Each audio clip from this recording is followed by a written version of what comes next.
on number 1, we have a logarithmic equation that we're trying to solve.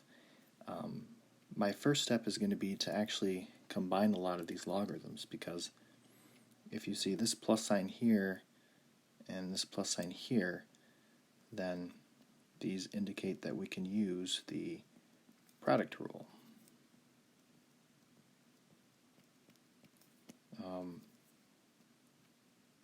There is this subtraction sign here, but that does not mean the quotient rule, because it would have to be on the outside of the logarithm in between logarithms for you to use the quotient rule. So this negative sign on the inside of the logarithm, this actually doesn't mean anything with regards to our properties. So using the product rules here, this is going to be log base 2 of, and then we multiply the insides. So 3 times x is 3x is equal to log base 2, and looks like I forgot to put my 5 here. There we go. So log base 2 and then 5 times x minus 2 is going to get you 5x minus 10.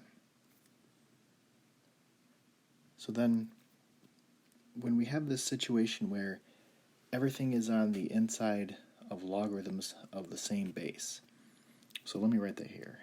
Everything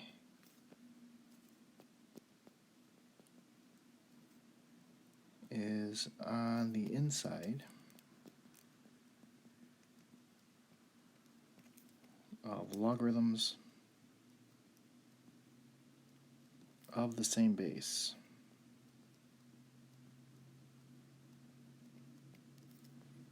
When that's the situation, then you can actually just take the insides, so the 3x and the 5x minus 10, and you only need to look at those.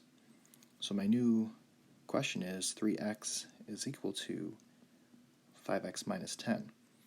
This is very similar to when our exponentials on the previous worksheet had the same base, where you could just look at the exponents and ignore the rest of it.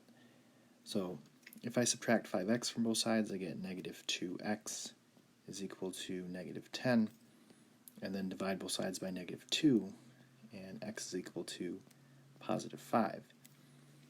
Now I should check this to make sure that it doesn't make any of the insides of any of the original logarithms negative. So log of 3, there's no x there, so I can't plug it into anything, so that's fine. Log of x, if you plug 5 in there, that's still positive.